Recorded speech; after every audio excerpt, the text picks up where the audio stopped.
So looking at you guys as coaches, everyone has biases. I think everyone has kind of stereotypes or thoughts in their heads about, how a certain group is, how an individual is, based on a whole load of different factors.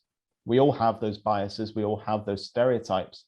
But how do we mitigate them as coaches to make sure they're not negatively impacting the people we're connecting with? So you need to be aware of your own bias towards different ways of being.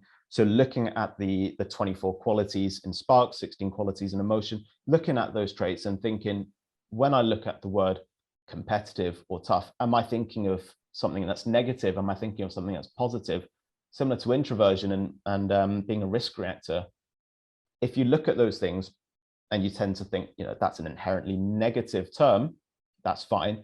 But it's also being able to recognize the value that those could bring, even if you can't identify it yourself, identify with it yourself.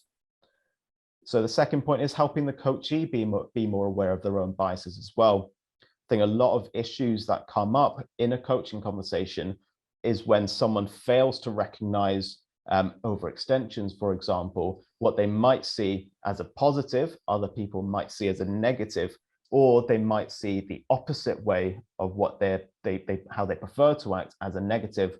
So being aware of that bias there can help people be aware of kind of the value that either other people can bring or the value of qualities that they can develop themselves. So this increasing the self-awareness of both the coachee and yourself can mitigate these biases that we all have when it comes to looking at how our preferred way of being is and how we act and behave at work.